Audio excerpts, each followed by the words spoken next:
បន្ទាប់ពីបញ្ចប់ការបញ្ចុះដីធ្លីដែលបង្កើនសុវត្ថិភាពក្នុងការកាន់កាប់អចលនទ្រព្យច្រើនជាងមុននេះជាពេលវេលាដែលយើងត្រូវគិតគូរពីការរៀបចំដែនដីនិងនគររូបនីយកម្មរៀបចំក្រុមឲ្យជាទីក្រុងស្រួលរស់នៅជាទីក្រុងប្រកបដោយសិល្បៈវប្បធម៌អរិយធម៌មានមនុស្សប្រកបដោយចំណេះដឹងដែលផ្ដោតលើការកំណត់និងបែងចែកតំបន់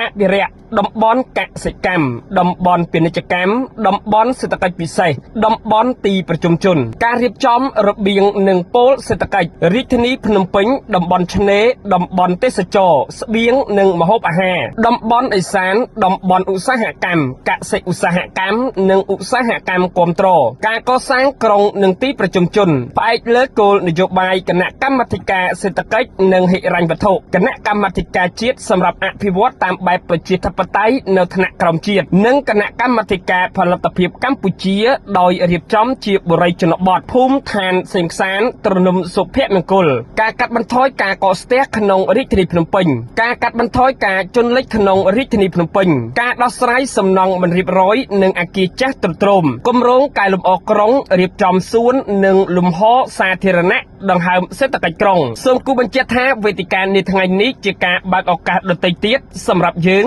និងដើម្បីយើងអាចធ្វើការរួមគ្នាដោយមានការឯកភាពគ្នាពីគ្រប់ក្រសួងស្ថាប័នរដ្ឋបាលថ្នាក់ក្រោមជាតិនិងអង្គការដៃគូពាក់ព័ន្ធទៅលើការរៀបចំក្រុងនិងលំនៅឋាននៅកម្ពុជាឲ្យជាទីក្រុងមានជីវិតនិងសម្ដៅធានាការអភិវឌ្ឍស្រុកទេសឲ្យរីកចម្រើនទៅមុខនេះបើយោងទៅតាមកម្មវិធីវេទិកាជាតិលើកទី3ស្ដីពីទីក្រុងលំនៅឋានការកសាងអនាគតទីក្រុងកម្ពុជាផលិតភាពនិងភាពធន់ជាមួយប្រព័ន្ធលំនៅឋានប្រកបដោយបរិយាបន្ននាថ្ងៃទី